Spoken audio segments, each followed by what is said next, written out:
Hello friends, स्वागत है एक बार फिर से आपके अपने चैनल आशीष प्रताप आरबीएल में। एक वीडियो मैंने समीक्षा अधिकारी से रिलेटेड डाली थी और बहुत सारे लोग इंटरेस्टेड भी लगे हैं इस पोस्ट में जानने के बाद कि क्या पोस्ट है और कहाँ कैसे काम करना है। काफ़ी जानकारी मैंने उसमें दे दी थी, लेकिन उसके बाद से कई लोगों के कमेंट में क्वेश्चंस आए जो उनके मन में बहुत सारे डाउट्स हैं।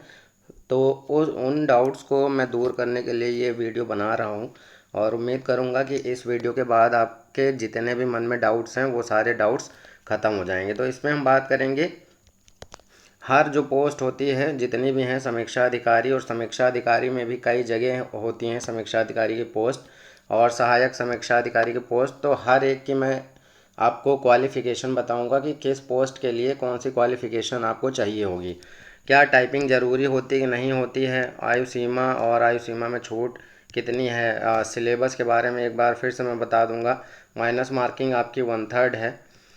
कट ऑफ कितनी, उसमें मैंने पिछले वीडियो में शॉर्ट में बता दिया था कट ऑफ के बारे में कि कितने आपको लगभग पहुंचना पड़ेगा, लेकिन अभी पिछले साल की जो जारी हुई है कट ऑफ प्री और मेंस दोनों की, वो मैं आपको बता दूंगा। तो एक आइडिया आपको मिल जाएगा कि आपको किस स्तर की तैयारी करनी है, कितने प्रश्न आपको अटेम्प्ट करने चाहिए, इंटरव्यू होता है कि नहीं होता है, क्या ट्रांसफ़र भी इसमें होते हैं कि नहीं होते हैं, इसके बारे में भी हम लोग बात करेंगे। और परीक्षा को पास करने के बाद ज्वाइनिंग का क्या पूरा प्रोसेस होता है उसके बारे में भी हम लोग यहाँ पे बात करेंगे। तो सबसे पहले एजुकेशनल क्वालिफ़िकेशन, शैक्षिक अर्हता की अगर बात करें तो जो आरओ की पोस्ट है मेन आपके सचिवालय की, यानी उत्तर प्रदेश सचिवालय लखनऊ की जो आरओ की पोस्ट है यानी समीक्षा अधिकारी की पोस्ट है, उसके लिए आपको सिंपल केवल ग्रेजुएशन चाहिए। उसके लिए आपको केवल चाहिए ग्रेजुएशन, इसके अतिरिक्त कोई भी योग्यता नहीं चाहिए आपको। जो उत्तर प्रदेश सचिवालय प्रॉपर लखनऊ की जो समीक्षा अधिकारी की पोस्ट है उसके लिए आपको केवल स्नातक होना ज़रूरी है, इसके अतिरिक्त कुछ भी होना ज़रूरी नहीं है, ठीक है। लेकिन उसके लिए आपकी रैंक थोड़ी अच्छी होनी चाहिए और नंबर अच्छे होने चाहिए। अब कुछ जो विशेष योग्यताएं होनी चाहिए विशेष पोस्टों के लिए, वो पदवार आपको मैं दिखा देता हूँ। यहाँ पे उत्तर प्रदेश सचिवालय लिखा हुआ है, समीक्षा अधिकारी हिंदी। ये कुछ होते हैं समीक्षा अधिकारी विषयों से रिलेटेड। तो हिंदी के जो समीक्षा अधिकारी हैं उनके लिए योग्यता कुछ अलग से चाहिए होती है। पहले तो आपको किसी भी विश्वविद्यालय से हिंदी साहित्य या संस्कृत साहित्य में से एक विषय के साथ स्नातक की उपाधि या सरकार द्वारा उसके समकक्ष मान्यता प्राप्त कोई अर्हता आपके पास होनी चाहिए। अगर आप समीक्षा अधिकारी हिंदी बनना चाहते हैं तो आपके पास ये योग्यता होनी चाहिए। एक बार मैं आपको फिर से बता रहा हूँ कि समीक्षा अधिकारी प्रॉपर जो उत्तर प्रदेश सचिवालय की पोस्ट होती है उसके लिए केवल आपको स्नातक होना चाहिए, किसी भी विषय से हो उससे मतलब नहीं है। लेकिन अगर आप समीक्षा अधिकारी हिंदी के बनना चाहते हैं या रैंक थोड़ा सा नीचे है तो हिंदी डिपार्टमेंट मिलता है, हिंदी वाली पोस्ट अगर मिलती है तो उसके लिए ग्रेजुएशन में आपका हिंदी साहित्य या संस्कृत के रूप में एक सब्जेक्ट होना चाहिए। फिर नेक्स्ट आता है उत्तर प्रदेश सचिवालय, ये उर्दू की पोस्ट है। तो इसमें किसी भी विश्वविद्यालय से अरबी साहित्य, पर्शियन साहित्य या उर्दू साहित्य में से एक विषय के साथ स्नातक की उपाधि या सरकार द्वारा उसके समकक्ष मान्यता प्राप्त कोई अर्हता होनी चाहिए।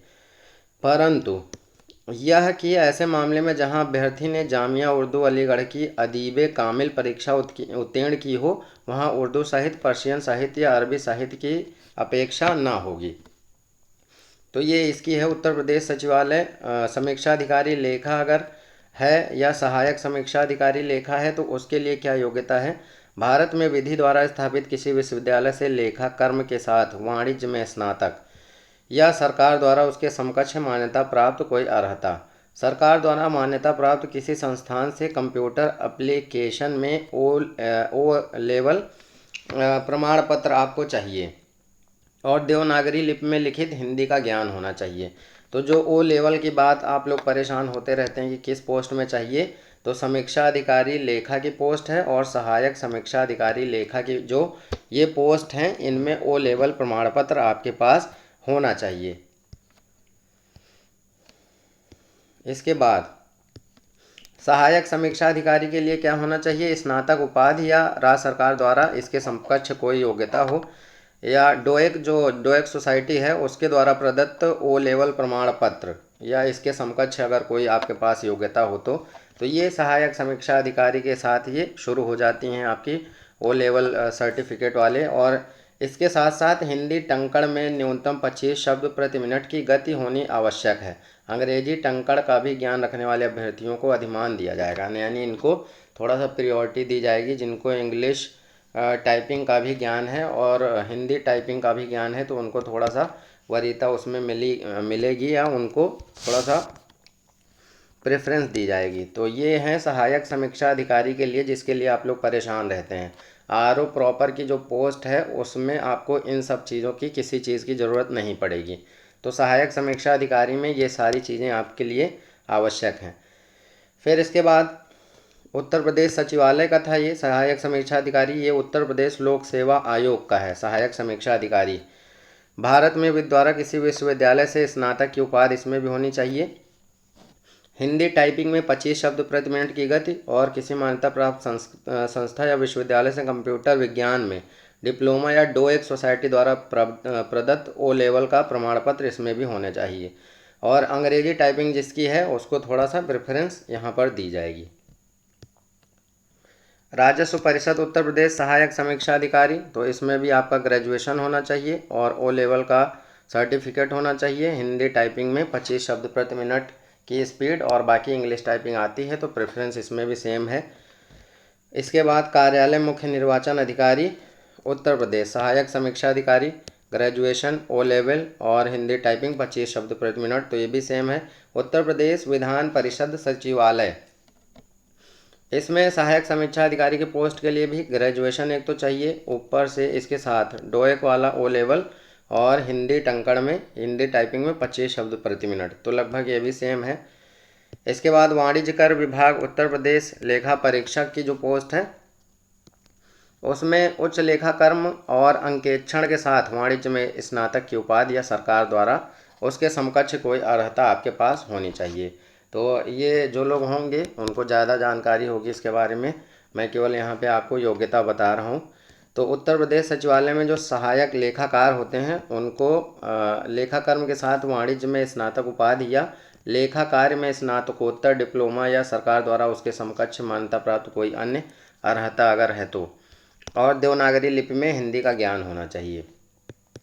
नेक्स्ट है राष्ट्रीय बचत निदेशालय उत्तर प्रदेश में संख्या सहायक की, तो इसमें किसी भी विश्वविद्यालय से गणित सांख्यिकी अर्थशास्त्र वाणिज्य विषय में स्नातकोत्तर उपाधि या समकक्ष अर्हता इसमें होनी चाहिए। ठीक है, इतनी चीज़ों में से कुछ होना चाहिए और साथ में कंप्यूटर में डिप्लोमा होना चाहिए। महिला एवं बाल विकास विभाग उत्तर प्रदेश अन्वेषक सह संगणक गणित या सांख्यिकी के साथ स्नातक, तो ये इसके बाद बाढ़ तथा माप विभाग उत्तर प्रदेश अन्वेषक सह संगणक के लिए भी आपकी गणित सांख्यिकी के साथ स्नातक उपाधि और सरकार द्वारा उसके समकक्ष कोई मान्यता होनी चाहिए। विधि सहायक महिला एवं बाल विकास विभाग उत्तर प्रदेश विधि स्नातक या सरकार द्वारा उसके समकक्ष मान्यता प्राप्त कोई अर्हता। उत्तर प्रदेश लोक सेवा आयोग सहायक लेखाकार, भारत में विधि द्वारा स्थापित किसी विश्वविद्यालय से लेखा कर्म सहित वाणिज्य में स्नातक उपाधि। चिकित्सा एवं स्वास्थ्य विभाग उत्तर प्रदेश सहायक मलेरिया अधिकारी, इसमें प्राणी विज्ञान के साथ विज्ञान में स्नातक या सरकार द्वारा उसके समकक्ष कोई उपाधि। तो इसमें से जो जो आपके पास योग्यता हो उसको थोड़ा सा पॉज करके और ध्यान से एक बार और आप देख सकते हैं जो जिससे रिलेटेड हो। मैं सारी योग्यताएं आपको बताया दे रहा हूँ, ये आयोग का ही नोटिफिकेशन का है जो निकालता है। आबकारी विभाग उत्तर प्रदेश कनिष्ठ लेखा परीक्षक, तो इसमें लेखा परीक्षा या लेखा शास्त्र विषय के साथ वाणिज्य में स्नातक चाहिए। इसके बाद वाणिज्य कर विभाग उत्तर प्रदेश सहायक लेखाकार, भारत में विधि द्वारा स्थापित किसी विश्वविद्यालय से वाणिज्य में स्नातक की उपाधि या सरकार द्वारा उसके समकक्ष मान्यता प्राप्त कोई अर्हता या सरकार द्वारा मान्यता प्राप्त किसी विश्वविद्यालय या संस्थान से अकाउंटेंसी में पोस्ट ग्रेजुएट डिप्लोमा। माप तथा माप विभाग उत्तर प्रदेश निरीक्षक विधिक माप विज्ञान, एक विषय के रूप में भौतिक विज्ञान सहित विज्ञान में स्नातक की उपाधि या भारत में विधि द्वारा स्थापित किसी विश्वविद्यालय से प्रौद्योगिकी या अभियांत्रिकी में स्नातक की उपाधि या सरकार द्वारा उसके समकक्ष घोषित कोई अर्हता सहित देवनागरी लिपि में हिंदी कार्य में करने का ज्ञान होना चाहिए।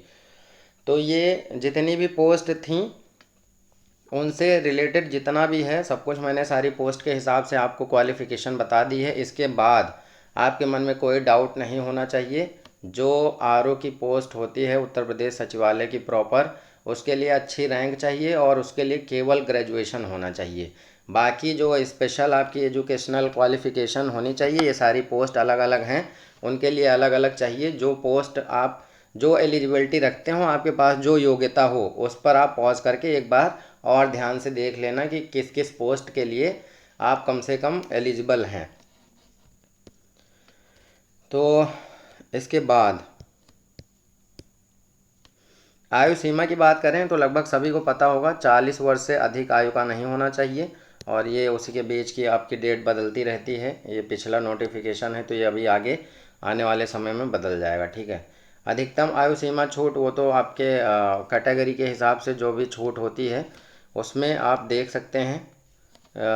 उत्तर प्रदेश राज्य के कर्मचारियों के लिए अधिकतम आयु सीमा की 5 साल छूट होती है। उत्तर प्रदेश के वर्गीकृत खेलों के कुशल खिलाड़ी, उनके भी 5 साल की छूट है। और मूल निवासी इसमें, और बेसिक शिक्षक परिषद के अध्यापकों का 5 वर्ष की छूट है। इस तरह से और भी जो छूट हैं जिससे रिलेटेड आप हैं यहाँ पे देख सकते हैं, सारी छूट इसमें लिखी हुई हैं। तो उसके अकॉर्डिंग आप एज लिमिट में छूट देख सकते हैं। हालांकि अभी मुझे नहीं लगता कि किसी को इतना खास ज़रूरत पड़ेगी, सभी लोग होंगे एज लिमिट के अंदर ही। तो ये हो गई आपकी आयु सीमा। एक बार ये आपका देख लीजिए, प्रीलिम्स का पूर्णांक है 140 नंबर का, और इतने आपके टॉपिक है: सामान्य विज्ञान, भारत का इतिहास, भारतीय राष्ट्रीय आंदोलन, भारतीय राजतंत्र, अर्थव्यवस्था एवं संस्कृति, भारतीय कृषि, वाणिज्य एवं व्यापार, जनसंख्या, पर्यावरण, नगरीकरण, विश्व भूगोल तथा भारत का भूगोल और प्राकृतिक संसाधन, अधुनातन राष्ट्रीय एवं अंतर्राष्ट्रीय महत्वपूर्ण घटनाक्रम, सामान्य बौद्धिक क्षमता, उत्तर प्रदेश की शिक्षा, संस्कृति, कृषि, उद्योग, रहन सहन, और ये सारा मतलब यूपी का आपको ज्ञान होना चाहिए। रीजनिंग की कोई भी किताब मैंने नहीं बताई थी, रीजनिंग आसान ही आती है, उसमें मतलब कॉमन सेंस वाले क्वेश्चन आते हैं। तो कोई भी पतली सी बुक या कोई भी बुक जो आपके पास हो रीजनिंग की, उसी से पढ़ लीजिएगा, सारे क्वेश्चन आपके हो जाएंगे जो लगने होंगे। और जो थोड़ा सा टफ होते हैं, नहीं लगने होते हैं, तो वो फिर नहीं लगते हैं, आपके दिमाग में हिट हो जाएगा तो तुरंत हो जाएगा क्वेश्चन।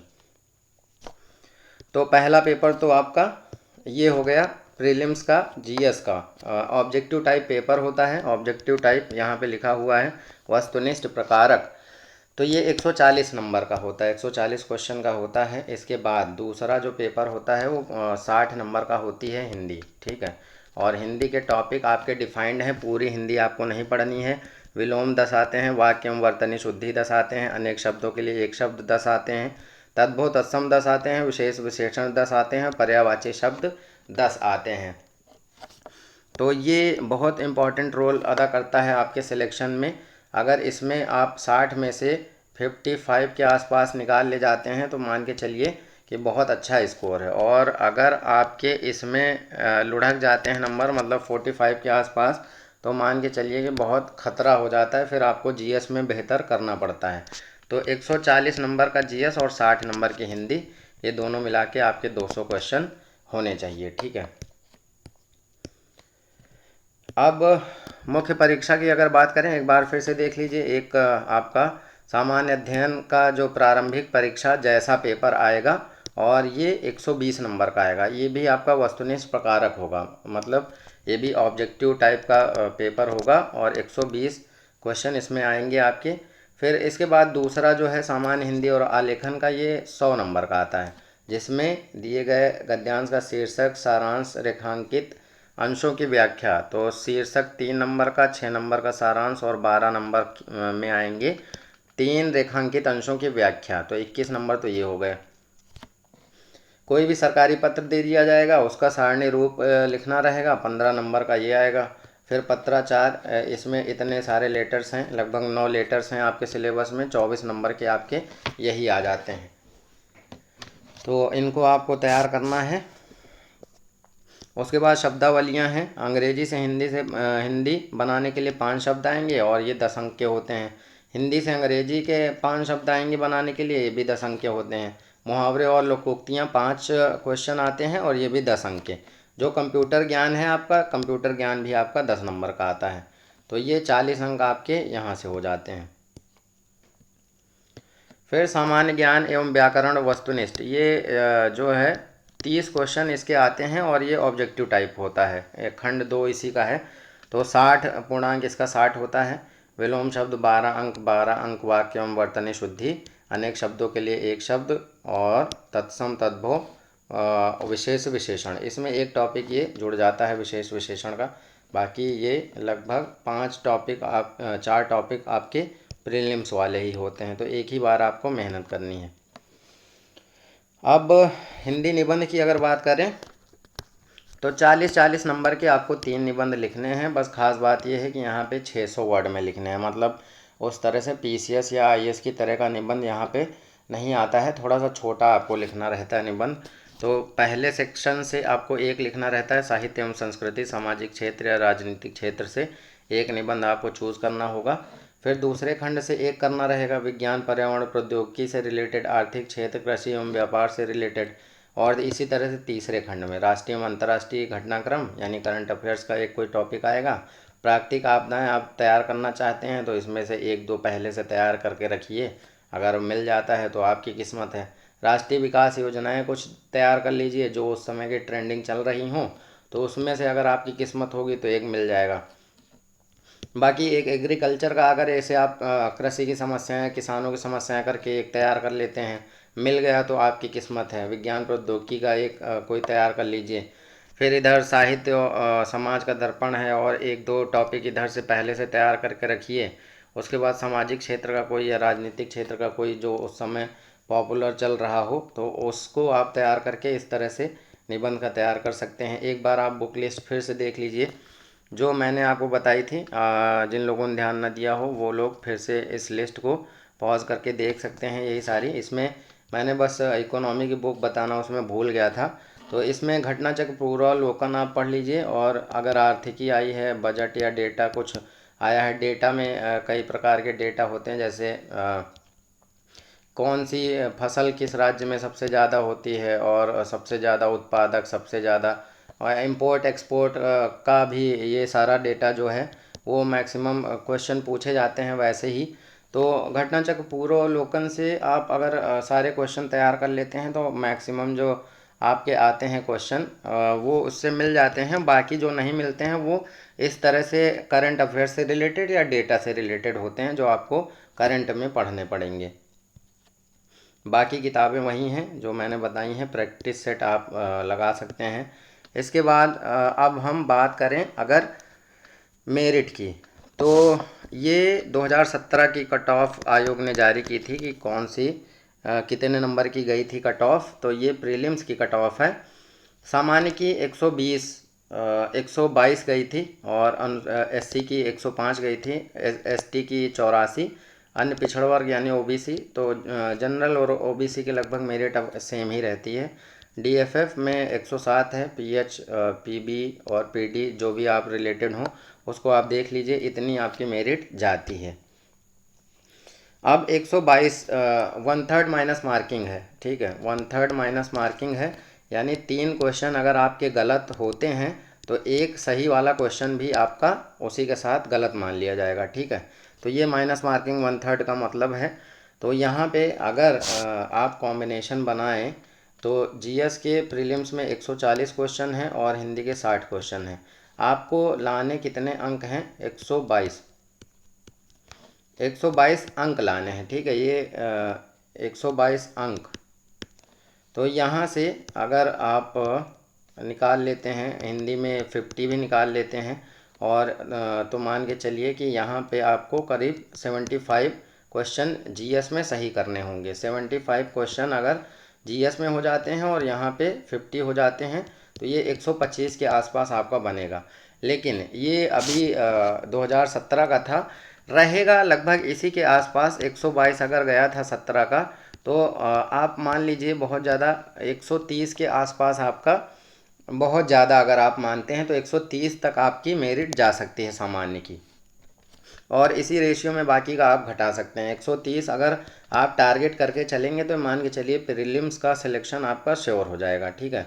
तो अटेम्प्ट भी आपको उसी तरह से करने हैं कि अगर आपको 75 या 80 के आसपास रहना है, मतलब अगर आपको 70 से 75 क्वेश्चन सही सही आते हैं तो बहुत ज़्यादा रिस्क लेने की मुझे नहीं लगता ज़रूरत है। आप 21 क्वेश्चन और मार सकते हैं, जो भी आप मारना चाहें, 50-50 या जितना भी आप आ रहा हो मतलब ये है कि 100 के आसपास अगर आप अटेम्प्ट मारते हैं, 70-75 को अगर आपको आते हैं तो, अगर 70-75 आपको क्वेश्चन आ रहे हैं तो बहुत ज़्यादा रिस्क लेने की ज़रूरत नहीं है। 6-7 और सही हो जाएंगे तो जीएस का काम लगभग हो जाएगा। और 80 के आसपास अगर निकाल ले जाते हैं तो बहुत ज़्यादा रिस्क लेने की ज़रूरत नहीं है, क्योंकि 1/3 माइनस मार्किंग में अगर गलत हो जाते हैं क्वेश्चन तो नुकसान ज़्यादा हो जाता है। मैंने देखा है, खुद का एक्सपीरियंस। तो वैसे बहुत अच्छी किस्मत है, भाग्य ने साथ दे दिया तो वो भी सही हो सकते हैं, कोई बड़ी बात नहीं। आप तुक्का भी मार सकते हैं मारना चाहें तो। लेकिन अगर 80 क्वेश्चन तक आपके आ रहे हैं सही सही तो उससे ज़्यादा रिस्क लेने की ज़रूरत नहीं है। और कोशिश करिए कि हिंदी में ज़्यादा से ज़्यादा निकालने की, मतलब 55 तक अगर आप निकाल ले जाएं तो उधर से फिर आप निश्चिंत हो जाएंगे। मतलब 80 भी अगर इधर से आ गए तो 135 में मान के चलिए आपका श्योर प्रीलिम्स रुकना नहीं है। अब हम मेंस की मेरिट आपको बताएं तो जनरल की 400 का पूर्णांक होता है मेंस का, ठीक है। 400 में 278 गई थी लोवेस्ट जनरल की, और 294। तो आपको इसके बीच में रहना है मेंस में, आपको इसके बीच में रहना है। दो पेपर तो आपके ऑब्जेक्टिव ही हैं, एक जीएस का और एक हिंदी का, तो उसमें तो फुल मार्क्स मिलने हैं। अगर सही है तो सही है, अगर गलत है तो गलत है। ऐसे में और लेटर राइटिंग वगैरह जो होती है उसी में थोड़ा सा मार्किंग वैसी होती है, तो वो भी अगर आप अच्छा लिखेंगे तो नंबर अच्छे मिलते हैं। तो इतना स्कोर लाना बहुत बड़ी बात नहीं है। ओबीसी का लगभग इतना ही रहता है, मिनिमम जो स्टूडेंट था उसके 272 थे, तो 272 से ऊपर आपको लाना है। एससी की बात करें तो आपको 257 के ऊपर ही रहना है, मतलब आप करीब 270 का टारगेट बना के चलिए तो आपका लगभग हो जाना चाहिए, ठीक है। एसटी की 241 से 254 के बीच में, और फीमेल की ये मेरिट है। ये एक मतलब बता दे रहा हूँ आपको, थोड़ा सा एक फ़ायदा मिल जाएगा। इसी को टारगेट करके आप पढ़ाई करेंगे तो आपको ज़्यादा लाभ मिलेगा। तो यहाँ पर हमने बात कर ली है एजुकेशन की। टाइपिंग जिन पोस्ट के लिए ज़रूरी है वो भी मैंने बता दिया है, आयु के बारे में बता दिया है, सिलेबस फिर से बता दिया है, माइनस मार्किंग के बारे में बता दिया है कि अगर आपके 3 क्वेश्चन गलत हैं तो एक सही वाला भी आपका उसी के साथ चला जाएगा। अगर आपने 30 क्वेश्चन गलत कर दिए तो आपके 10 सही वाले क्वेश्चन भी इसमें आपके चले जाएंगे। और अगर बेहतर से मैं समझाने की कोशिश करूं तो अगर मान लीजिए आपने 80 क्वेश्चन अटेम्प्ट मान लीजिए, और ज़्यादा कि आपने 110 क्वेश्चन अटेम्प्ट किए। अब 110 क्वेश्चन में आपके 80 क्वेश्चन सही हैं और 30 क्वेश्चन गलत हैं। तो 30 क्वेश्चन गलत हैं तो ये तो गए ही, और इसके साथ साथ ये 10 क्वेश्चन इसमें से माइनस करेंगे तो आप बचेंगे 70 पर। तो अटेम्प्ट की ये आप समझ सकते हैं कि अगर सही ना हुए तो कितना घातक हो सकता है, बहुत ज़्यादा अटेम्प्ट। कट ऑफ मैंने बता ही दी है, कितने प्रश्न अटेम्प्ट करें तो वो भी मैंने बता दिया है कि प्रीलिम्स में आप 130 का टारगेट लेके चलिए, इतने में मान के चलिए लगभग लगभग आपका सिलेक्शन हो जाना चाहिए, ठीक है। 130 से 140 के बीच में अगर आप पहुंच जाते हैं तो आप एकदम निश्चिंत रहिए। अभी तक क्योंकि 1/3 माइनस मार्किंग है तो बहुत ज़्यादा मेरिट नहीं जानी है, लोग बहुत घबरा जाते हैं, तो उतना घबराने की आपको ज़रूरत नहीं है। आप बस 65 से 70% का टारगेट करके चलिए। अगर 122 नंबर मेरिट गई थी तो ये 200 का परसेंटेज अगर निकालें तो ये मान के चलिए कि 61% के आसपास है। तो अगर आप 60% का टारगेट लेके चलें तो हमें नहीं लग रहा है कि आपका सिलेक्शन प्रीलिम्स में रुकेगा। मतलब 130 का टारगेट आपको लेकर चलना है। तो ये अटेम्प्ट का हो गया। इंटरव्यू होता नहीं है, आरओ की पोस्ट में इंटरव्यू नहीं होता है। आपको केवल प्री निकालना है और मेंस निकालना है। प्री जो होता है, प्री की मेरिट बन जाती है, उसके आधार पे आपको मेंस लिखने को मिलता है, ठीक है। और मेंस की मेरिट अलग बनती है। तो मेंस की मेरिट का हिसाब किताब अलग रहता है। प्री आपको केवल पास करना है, उसके बाद जितना आप मेंस में लिख लेंगे उसी से आपकी मेरिट बनेगी। और ट्रांसफ़र की बात करें तो ट्रांसफ़र इस पोस्ट में होता नहीं है। मतलब आपको अगर लखनऊ सचिवालय मिल गया है तो आपको हमेशा वहीं लखनऊ सचिवालय में ही जॉब करनी है, तो वहीं पे आपको रहना है। ट्रांसफ़र का इसमें सिस्टम नहीं है। सबसे अच्छी चीज़ यही है। परीक्षा पास करने के बाद ज्वाइनिंग की अगर प्रोसेस की बात करें तो प्रोसेस में क्या है कि जैसे ही आप प्री निकालते हैं तो कुछ दिनों के बाद आयोग की नोटिस आती है। उसमें आपको एक फॉर्म जो है भर के भेजना रहता है, ऑनलाइन फॉर्म। आप पहले उसको ऑनलाइन भरेंगे। ऑनलाइन भरने के बाद उसको बाई पोस्ट उसी प्रिंट आउट को आयोग के पास इलाहाबाद भेजना रहता है। ठीक है, ऑनलाइन फॉर्म भरना रहता है। प्रीलिम्स के बाद आयोग जब निकालता है और उसको ऑफलाइन भी बाई पोस्ट भी उसी को भेजना रहता है जो प्रिंट आउट रहता है। और इसके बाद अगर हम बात करें तो जब आपका मेंस भी मान लीजिए निकल जाता है, मेंस निकल जाता है तो कुछ टाइम बाद आपका रिज़ल्ट आता है। और रिज़ल्ट आने के बाद फिर आयोग जो है आपके उसी आयोग की वेबसाइट पे 4 प्रपत्र ऑनलाइन ही आप रोल नंबर वगैरह डालेंगे तो आप उनको 4 प्रपत्रों को डाउनलोड करके उनको भरना रहता है। और जितने भी डॉक्यूमेंट आपने लगाए थे जो प्रीलिम्स के बाद आपने आयोग को भेजा था, पूरा डॉक्यूमेंट के साथ भेजना रहता है। जितने भी आपकी एजुकेशनल क्वालिफ़िकेशन है प्लस जो प्रिंट आउट निकलता है उसके साथ में आयोग को जो आप भेजते हैं, वहीं पे इन 4 प्रिंट आउट को जब टाइम आएगा तो मैं डिटेल में उनके बारे में भी बता दूंगा। तो इन चारों प्रपत्रों को भर के इसमें सारे जितने भी आपके क्वालिफ़िकेशन एजुकेशनल क्वालिफ़िकेशन है वो सारे प्रपत्र इनके साथ लगा के और 2 सेट बनाने रहते हैं। ठीक है, 2 सेट बनाने रहते हैं और यही 2 सेट लेकर वहाँ पे जाना रहता है जब आपका वेरिफिकेशन होता है तब। वहाँ पे वेरिफिकेशन में आपके सारे डॉक्यूमेंट चेक कर लिए जाते हैं, जो पिछला आपने भेज रखा था उसी से मिलान कर लिया जाता है। इसके अलावा जो लोग जॉब में होते हैं तो जॉब में जो होते हैं वो उन लोगों का जब आप ये चारों प्रपत्र भर के और डॉक्यूमेंट के साथ वहाँ पे वेरिफिकेशन के लिए जाते हैं तो एनओसी लगती है। एनओसी आपको मेंस के पहले लेनी होती है। अगर आप पहले से गवर्नमेंट जॉब में है तो एनओसी लेके आपको एग्ज़ाम देना रहता है मेंस वाला। तो एनओसी भी वहाँ पे चेक होती है। और एक और चीज़ होती है कि अगर किसी विवाद से बचना चाहते हैं तो ग्रेजुएशन अगर आप कर चुके हैं और आपके पास डिग्री नहीं है तो डिग्री अभी से आप कोशिश करके बनवा लीजिए। अभी आपकी आराम से बन जाएगी, क्योंकि कभी कभी इसमें भी प्रॉब्लम हो जाती है। कोई मानता है कोई नहीं मानता है, तो बिना मतलब का वहाँ पे परेशानी ना हो इसलिए आप डिग्री पहले से ही बनवा लीजिए ग्रेजुएशन वाली। जहाँ से भी जिस कॉलेज से भी आप पढ़े हैं तो वो आपके लिए ज़्यादा लाभकारी होगी। और बस इतना ही जानकारी देनी थी। अब मुझे नहीं लग रहा है कि आप लोगों के मन में कोई भी डाउट बचा होगा। इसके अतिरिक्त भी कोई डाउट बचा हो तो आप बता दीजिएगा, वरना अभी जब टाइम आएगा जो प्रपत्र भरने वगैरह होते हैं वो प्रीलिम्स के बाद जिनका रिजल्ट निकलेगा, अगर वो कहेंगे तो उनको डिटेल में बता दिया जाएगा। मेरे पास सब भरा हुआ रखा है तो उसमें आपको कोई प्रॉब्लम नहीं आएगी। ठीक है, फिर मिलते हैं नेक्स्ट वीडियो में और भी अच्छी जानकारी के साथ। Thanks for watching.